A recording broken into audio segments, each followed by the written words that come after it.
السلام عليكم ورحمة الله، ازيكم عاملين ايه؟ يا رب تكونوا بخير يا امارات. النهاردة هنعمل مع بعض العيش باللحمة بطريقة سهلة خالص وبسيطة، وحتى العيش كمان هنعمله في البيت، كله في البيت. انا هنا جايبة لحمة على قد فردين اتنين. تمام. طبعا انتي لو حابة تزودي عن كده طبعا مفيش مشكلة. هنا طبعا العيش باللحمة معروف انه بيحب البصل الكتير. تمام. هنا انا بشرة بصلتين كبار. تمام. وهنا ده بقدونس. تمام. هنا انا بحب اعمله بالبقدونس، في ناس بتحب تعمله لحمة وبصل بس برضو مفيش مشكلة، انا هنا بحب اعمله بالبقدونس. وده فلفل معايا طبعا بيكون هنا، انا حاطه فلفل كوبي، لو انتي حابه تعمليه فلفل حامي برضو مفيش مشكله. هنا معايا البهارات بتاعتي، شطة بس مش كتير، وملح وفلفل اسمر بس كده. لو انتي حابة تحطي بهارات الحواوشي برضو مفيش مشكلة، بيكون في اكياس. طبعا اللي تحبيه. وهنا طبعا هندعك كله مع بعض جامد جدا. كمان بعملها بالطماطم، بس طبعا مش هينفع ادعك الطماطم جامد قوي زي البصلة مع الخضار مع اللحمة. تمام. هنا طبعا اهو بعد كده نزلت الطماطم. هنا طماطمية واحدة، يعني متوسطة الحجم، ولا كبيرة قوي ولا صغيرة قوي. وزي ما انتوا شايفين هنا يعتبر يعني ايه بطبطب، يعني مش بعجن. تمام. بعد كده طبعا هنشيلها بقى هنشيل الحشوة دي في التلاجة طبعا تاخد تتبيلتها. هنا بقى بنعمل مع بعض بقى ايه بتاع ده العيش. تمام. الكوباية المعيارية ديت يعني زي مج المج، يعني اللي هو بتاع الشاي الكبير شوية ده. تمام. انا هنا حطيت 4 كوبايات. تمام. العجينة بتاعتي سهلة خالص وبسيطة، لو انتي حابة تعمليها في البيت عادي، لو انتي حابة طبعا تشتريها من بره برضو مفيش مشكلة.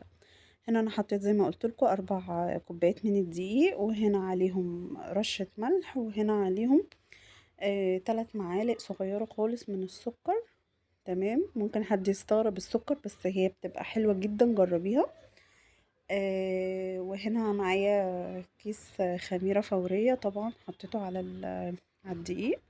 وهقلب المكونات الجافة دي كلها كويس قوي مع بعض. تمام.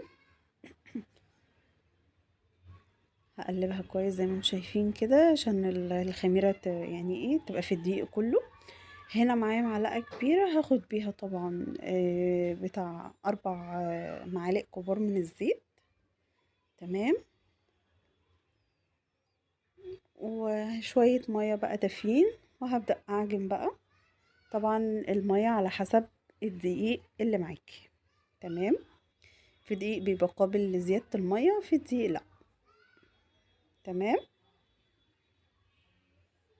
نقلب بقى كويس قوي هنا المية مع الدقيق، ونبدأ نعجن بقى. تمام.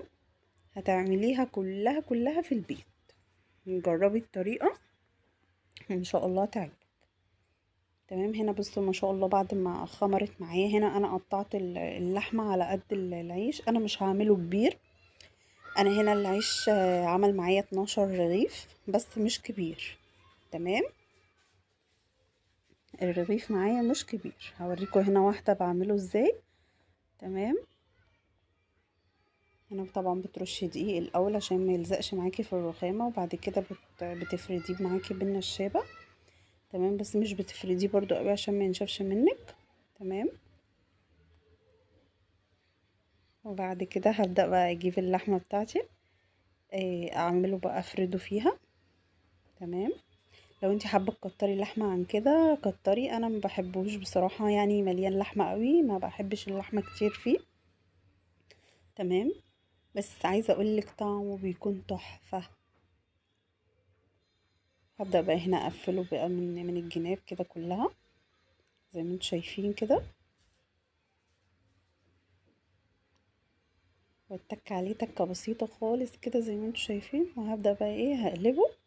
تمام. وزي ما قلت لكم هو مش كبير قوي، يعني انا عاملاه يعني وسط، حجم وسط، يعني مش كبير ومش صغير قوي يعني. بس هنا بقى بعد ما فردته تمام. بدهن بقى هنا الوش زيت وميه، عشان طبعا ايه يكون طري كده ويدي الوش كده ايه يعني سنة قرمشة بسيطة، يعني مش طري قوي ومش ناشف قوي، بيبقى فيه سنة قرمشة بسيطة خالص، وبيخلي الوش احمر برضو ايه وحلو. هنا بصوا بقى معايا بعد ما طلع. لو عجبكم الفيديو ما تنسوش تعملوا اشتراك في القناة ولايك للفيديو عشان يوصلكم كل جديد.